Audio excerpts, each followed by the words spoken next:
Welcome to Empire Building, the podcast where we talk about building big businesses and even bigger lives. I'm your co-host, Via Williams. I'm Seychelle Van Poole. I'm Wendy Papazan. And I'm Sarah Reynolds. So I'm assuming if you're listening to this podcast, you are already pretty passionate about what we're going to talk about today. And I'm assuming living it out because right now you're listening. And my assumption is, our assumption is that you want to grow.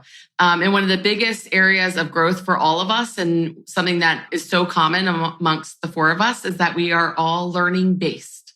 So today we're going to talk about the power of being learning based. We're going to talk about some commonalities in terms of leaders. Like, for example, John F. Kennedy has an amazing quote: leadership and learning are indispensable to each other. So if you look at a leader, many times, if you look at their calendar, you will see that they are learning-based humans, always learning, always reading. What's the quote? Leaders are readers, right? And that's about being learning-based. So we're going to talk about that today. So Sarah, you know what I just literally saw this morning? Such good timing on that. Simon Sinek was giving the old story that a lot of us have heard, where two wood choppers go to the woods. And they chop woods and they start at the same time and they end at the same time. But one of the guys disappears for an hour in the middle of the day every day. And he always chops more wood than the other guy. So one day the other guy says to the wood chopper who disappears for an hour, "Dude, how do you do this? Like, how do you chop more wood?" And he's like, "Oh, well, in the middle of the day, I go and sharpen my saw for an hour. And then I come back and, I can get more done. It's easier and it's better that way." And that is what learning based is. It's just sharpening your saw. I love that. Well, that's so smart. So true, Via. But we're not going to let you get away with not sharing the story that you shared with us just a few minutes ago about your learning baseness and your crazy. I love you so much. And your craziness for learning. We're sometimes lucky. I'm lucky people can't see us. For the 5 YouTube watchers that we have, you should see the looks on my face. You have really cute headphones on today, so they are adorable. They're kind of like orange. They need like little cat ears on them, I think, is what I want to put on them. These are called AirPod Max, and they are very fancy, and they go over your ear. And I just have to stay away from those AirPods, ladies. They're not doing good things for my ears. Well, you look adorable. There you go. Thank you. Yes. Well, thank you, Sarah, for outing me on my, so being learning based, I, am growing in my leadership journey, and I'm taking on more roles and responsibilities, and I'm rising up in the world. So I realized that one of my weaknesses is financial literacy, so to speak. I don't know another way to put it. So I signed up, at nights and weekends for an online Harvard Business School financial accounting class. I thought I was pretty badass. So I got into Harvard. I'm like, I saved the email. I'm like, are you saying that to everyone? Or are you just like, so in my Harvard class? Brad we need a title for this episode. We'll call it Via Got Into Harvard. I know, that's what it is. Got into Harvard. That's 100% what it needs to be. Brad Inman has this little saying. He's like, everyone who went to Harvard, you know about it in the first 30 seconds of your conversation with them. Do you have your sweatshirt yet? Now Did you it's buy your by sweatshirt? The way, no. I am buying you a sweatshirt. I'm getting a sweatshirt. 100%. I'm getting a Harvard sweatshirt because I go to Harvard. I'm going to Harvard right now. And it's debatable whether I'm going to, but really quick, hold on a second. Too excited because I'm on week 3. Are we talking about just going to Harvard or passing? Oh, okay. Just Sarah. Come on. You spoiled it. You just gave away the punchline, Sarah. Sorry. So I am on week 3 of this financial accounting class. And for the record, I want to state that I felt like I was a smart person until this morning because I'm like, I signed up for this class and I take my first week, and I just want to preface it by saying I tried really hard. So it's like time, you have things due, like it's online in your own, it's asynchronous, but it's due. So I'm taking my first quiz and I get a 55%. 55%. What was the quiz on? Then the second what week. Was the topic? It was like on basic balance sheet stuff. You should listen to that really good episode we did 65%. We just dropped it. P&L. Yeah. It just aired. This is way in the weeds. I'm telling you, ladies, I thought I understood a P&L until this class. This is way in the weeds. I've been reading P&Ls for a decade. And I thought I knew. Via, what does P&L stand for? No, pathetic Profit and loss, Wendy. Oh. Okay, what? Okay, anyway, so we get in this morning and I announce humbly that I got 55 and 65. And then I'm like, and our friend Sarita went to MIT and got an MBA. And Wendy goes, well, Via, Sarita's really smart. Okay, fine. Let's insult each other the whole episode. Oh my God. I'm like, wait, you just said that out loud. Well, she is really smart. She is really smart. I'm just saying, you shouldn't compare yourself. And then what did I say afterwards? You're really smart too. You're just not as book smart as Sarita. I have a good personality. She's so pretty. That's the dateability comment, not the Harvard comment. Oh yeah, that's right. It's not I have a good personality. It's you're so pretty. No, it depends on how you define smart. Oh my God. Exactly.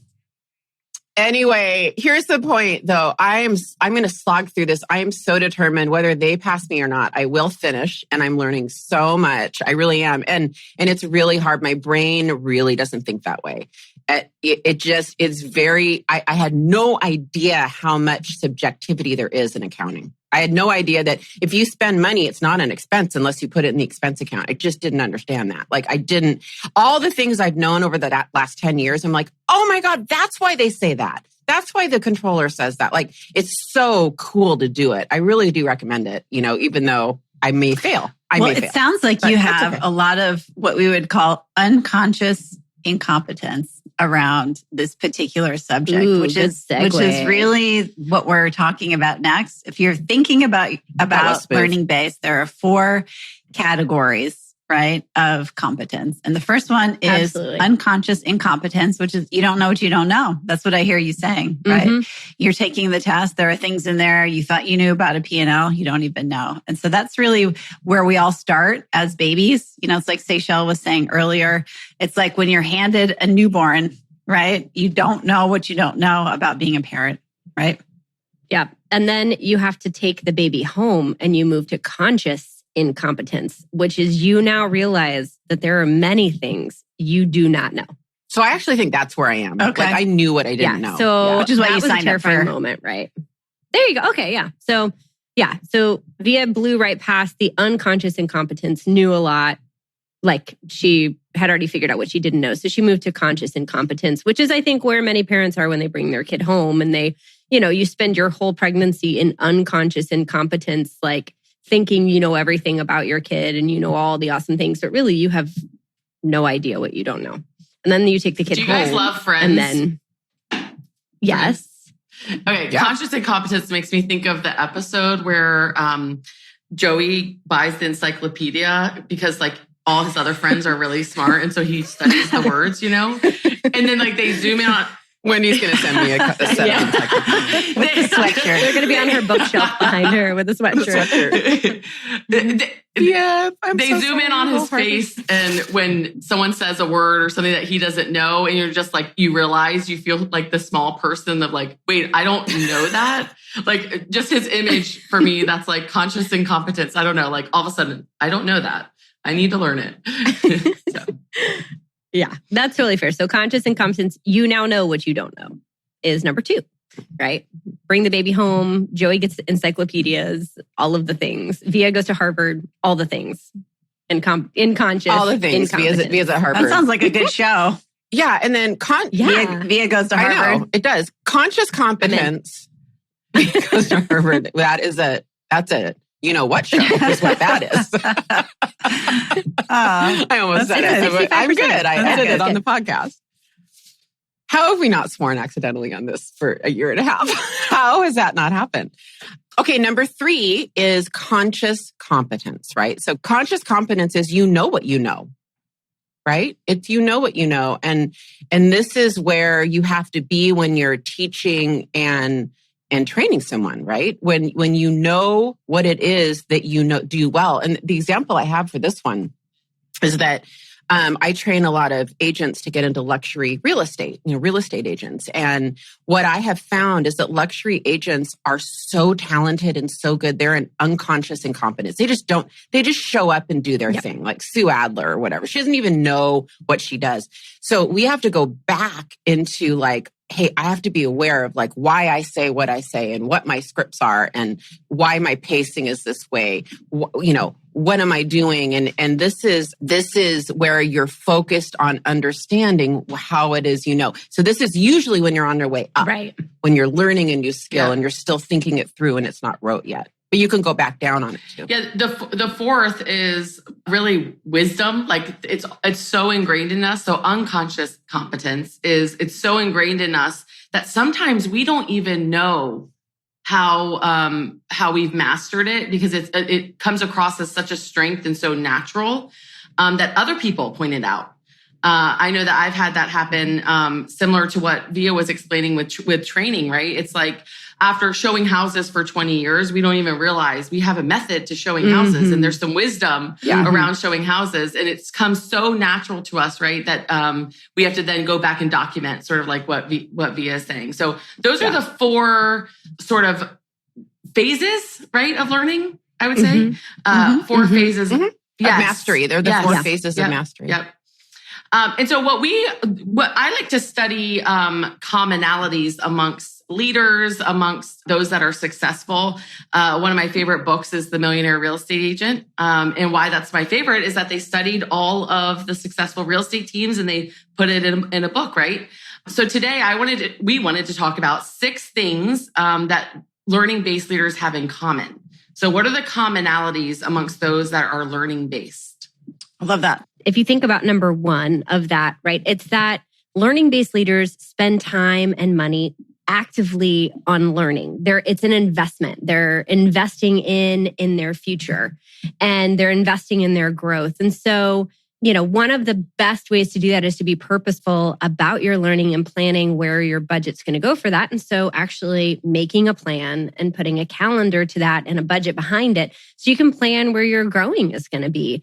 And, I think about it as this world is opening back up and we're able to do more things in person. This is a perfect opportunity to revisit creating your growth plan for the next 6 or 12 months to plan on where you're going to spend that money.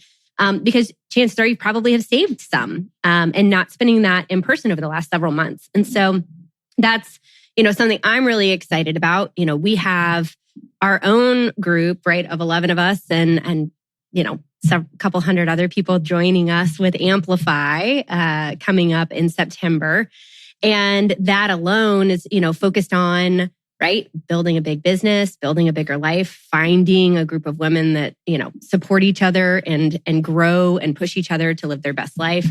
But I think, however you do it, whether you have a group, right, that helps support you with that, or you're doing it on your own, committing some planning time around that. For us personally, we look at who do we want to learn from?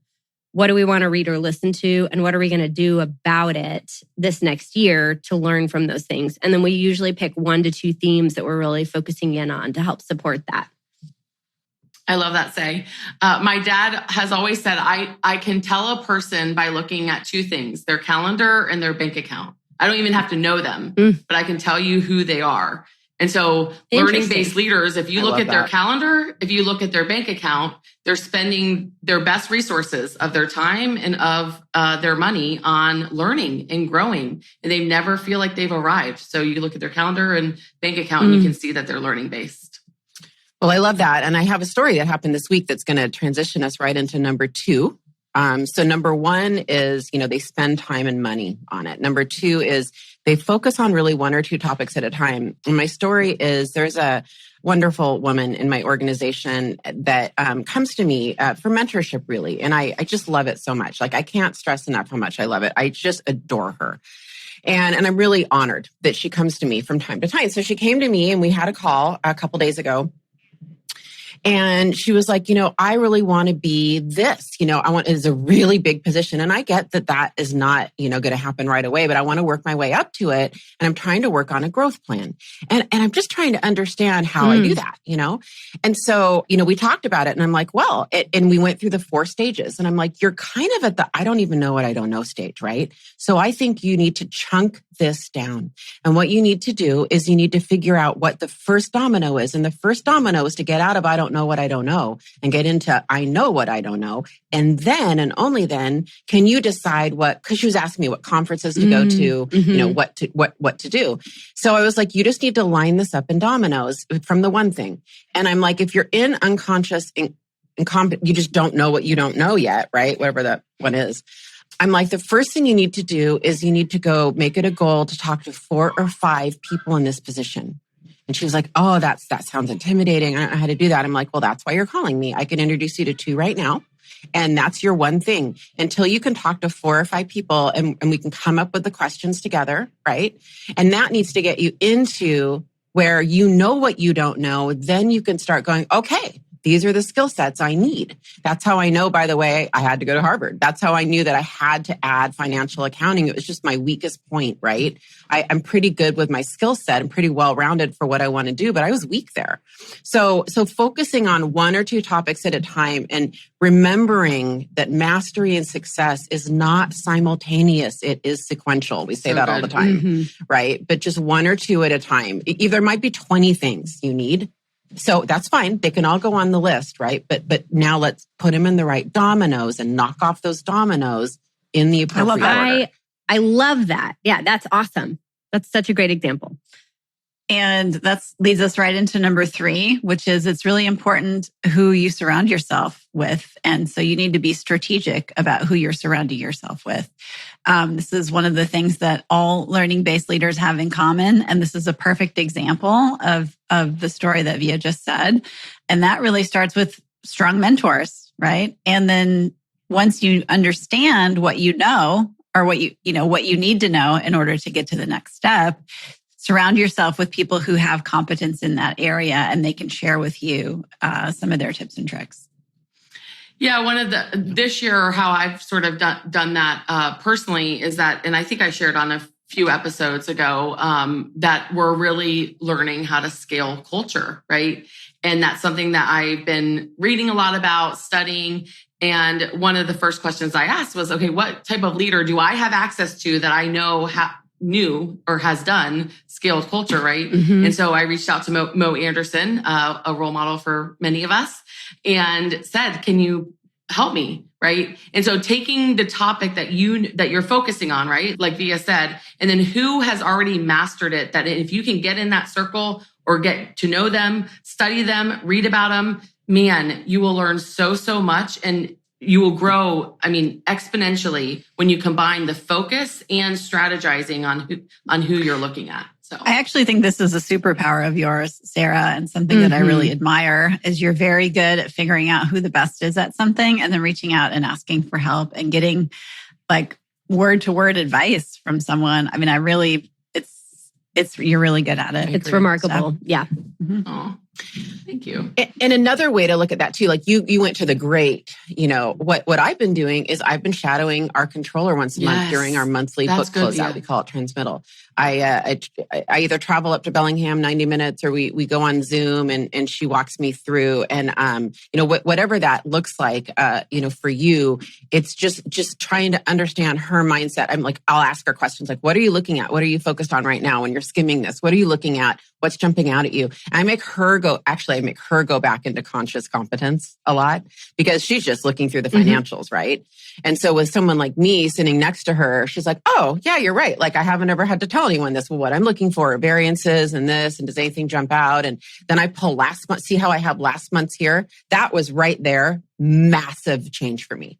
Oh, you have the month on month. Oh, okay. So I take back what I said. You are smart. That. You're still getting a sweatshirt. Well, thanks. You have a long way to recover. Yes, you're still getting a sweatshirt. Would you be a medium or a large? Sweatshirt. Okay.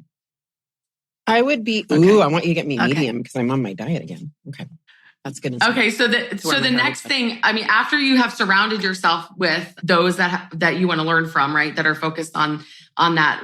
What a big thing is making sure that you then amplify them, right? And share what you've learned with others. So, I say this quote probably 2 or 3 times a week, right? If I can see further, it's because I'm standing on the shoulders of giants, right? And it's like, I think a big part of what we're sort of responsible for in this world is taking what we've learned and then turning it around and teaching someone else, right? And then I'm a big believer in making sure you share, hey, I learned this from Wendy. I learned that from Via. I learned that from Seychelles. And really letting others know the knowledge that they can learn. And if each person sort of does that, man, the growth that you have and the growth that you give back to the world can be huge. So that's number 4. Yeah, they share what they've learned with others. And the best way to learn is to teach, right? So it's actually can be a very selfish motivation. It's great to give back to others, but it's also the best way to learn is to go out and share it with others, because what that forces you to do is it forces you to think about it, prepare, process the information in order to convey it to others. One thing I kind of use when I'm evaluating or interviewing people for leadership positions is really kind of vetting out, are they the smartest person in the room, or are they always looking to learn from others? And so I always, when I'm interviewing, I'm asking questions, really trying to get to the heart of the matter of, do they attribute credit to other people? Do they look to learn from others? Do they actively look to take what they've learned and teach it to others? Because that helps the entire organization grow instead of just one person. So that's always a key metric I'm looking for in leadership interviewing too. I love that. And I actually had a 5 interviews this morning with my new virtual assistant. And of the 5, one of the questions I ask is, what do you do for fun? And of the 5, 3 of them said reading. And when somebody answers, usually they say reading and then other things too. But, immediately I want to ask them, what book are you reading? And that just tells you a lot about someone and their mindset, that they're always reading a book, So I've never put that question with learning based. That's wisdom right there. That's a great question. Yeah. And then tying it to... Yeah, it is. That's a good one. Awesome. What's number 5? Number 5 is executing on what you've learned, right? We can gain all this knowledge, but if you keep it all for yourself and you don't execute on it, it's kind of selfish, honestly. We want you to execute and push that out into the world to bring others along with you. And so, I know one thing that Sarah does, and I think many of us do, is, after you're reading something or watching something or listening to something or attending something, is taking and chunking that down into the 1, 2, or 3 things to focus on out of what you've just learned, and put deadlines to that and get it on paper and get it on your calendar. And I know one thing Wendy does that I love too, she puts it on her 411 up at the top of her 411 for accountability around if she's learned something from an event, she sticks it up at the top of her 411 so that she can reflect and visit that and make sure that it gets implemented into her organization too. Well, and an easy visual way to do that, because I know you guys all know you've been to an event and you get so inspired and everyone's talking about this thing that they've done and it's so successful and it sounds so easy to implement. And you come back, you're the leader of your organization and you're dumping like 50 things on your admin team. And first of all, they hate that when you do that. So don't do that. Yeah. But then secondly, what happens is you don't allocate enough resources in order to actually make it happen. And then you end up doing nothing, right? So that's why just picking, just a few things in order to execute is super, super important.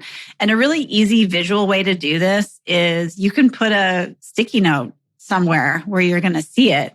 Come back from Mega Camp, or we're not going to be coming back from Mega Camp. We're going to be doing it virtually. Put that sticky note on your computer. Or, we used to do it where we would come back from an event as a team and we'd all put our sticky notes on the door of our office.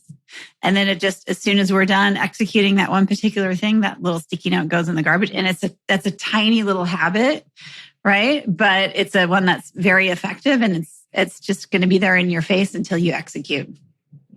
Because there are thousands and thousands of people out there who know what they're supposed to do, and they never do it.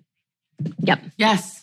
Yeah. Just like weight loss. You know what to do. You just don't execute. A big thing is that we get overwhelmed, exactly what to do. Right? I mean, a lot of times you go to a conference or you sit in a seminar or you talk to someone and you're feeling like, okay, there's like 20, 25 things that you could do. And you end up, and you think, because most of us, I'm actually not, but most leaders have a lot of optimism. So they think they can get a lot done in a very short period of time, right? And so what they do is they have a list of 20, 25 things. And I'm very good at executing on things. And the most I can do is 5 between like conferences. So I use conferences as my deadline. So I won't go to another conference unless the things that I learned from the previous one have actually been implemented.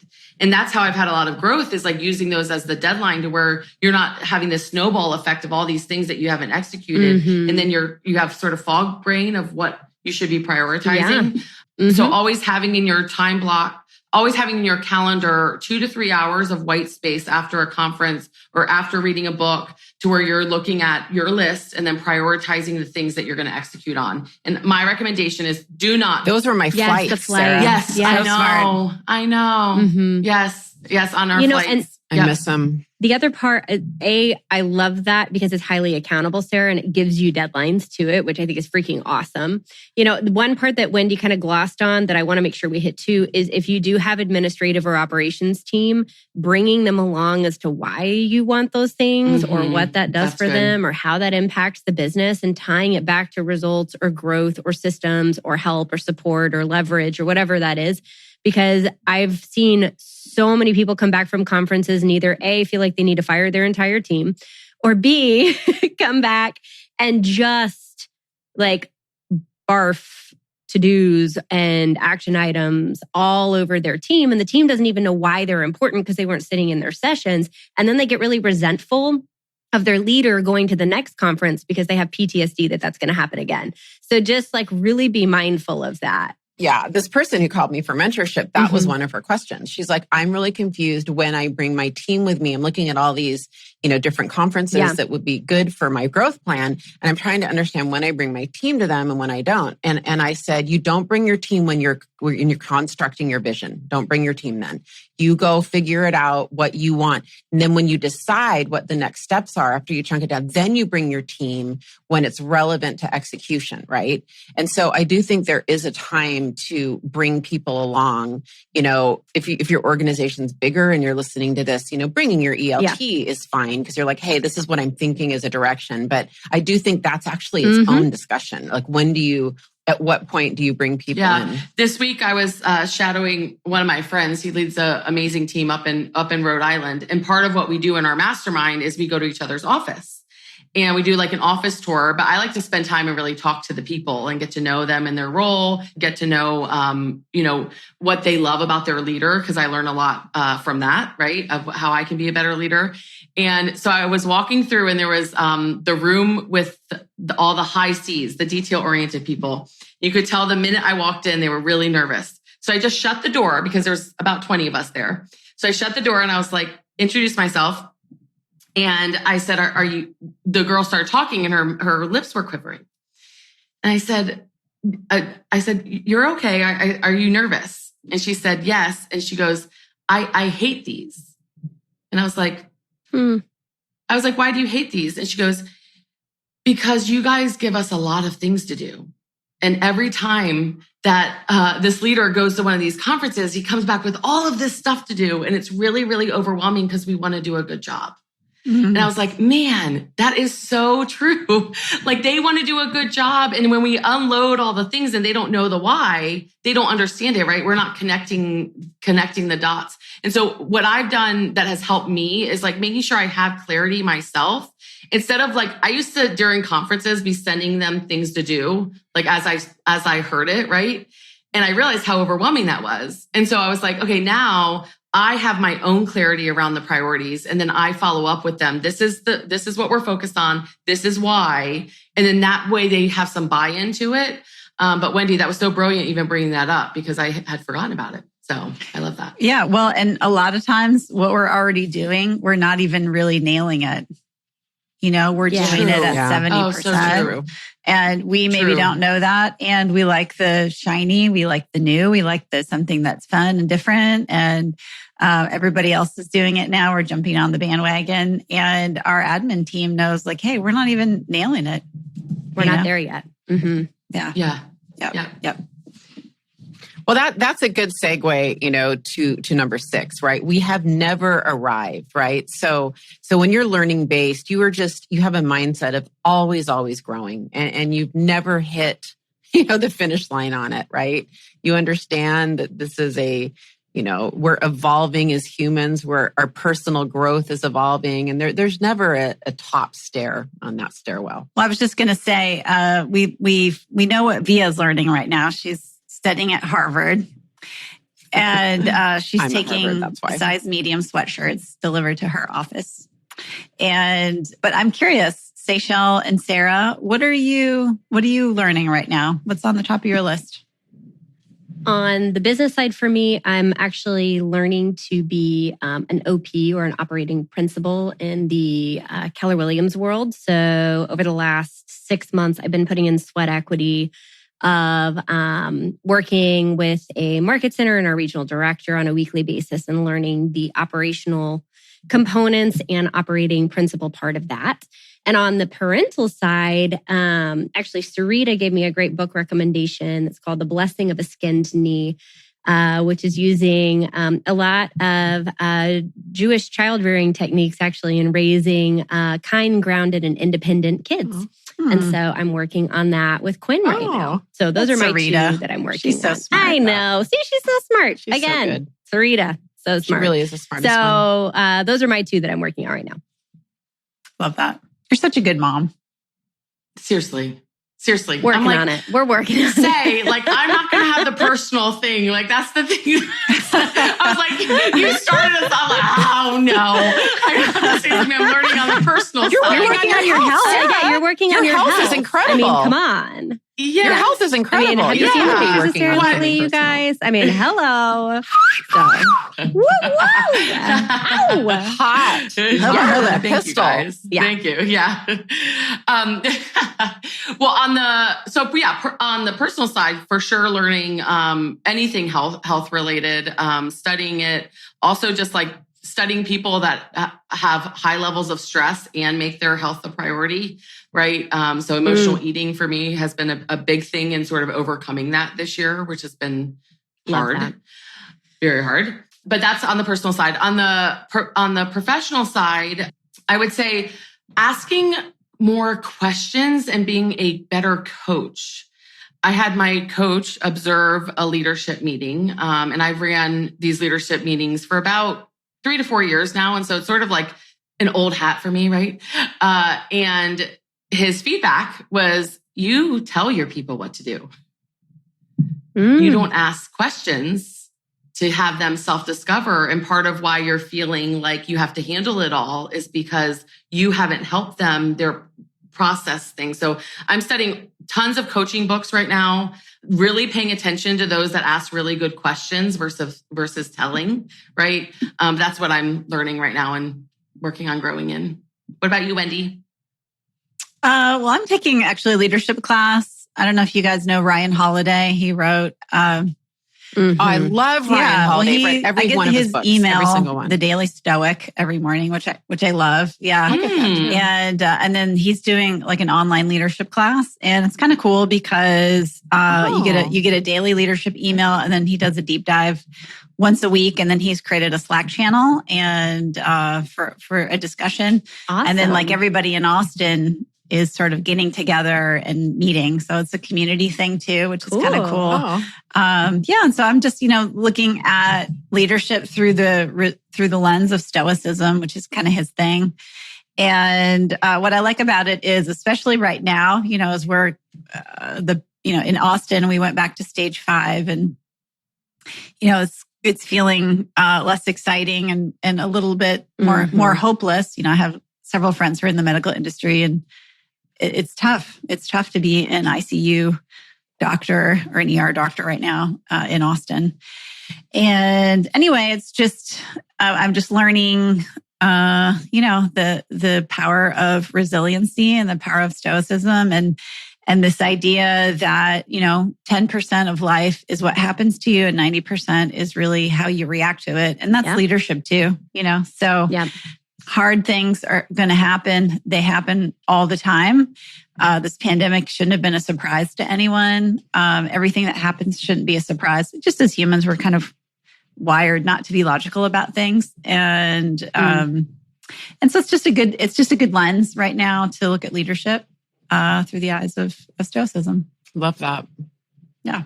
I love that. It's a good for the times we're in, Stoicism right now. I heard a phrase, actually we're doing interviewing for a director of growth right now. And I heard a phrase from one of the candidates I thought was really interesting, which was management uses facts and numbers and leadership uses emotion.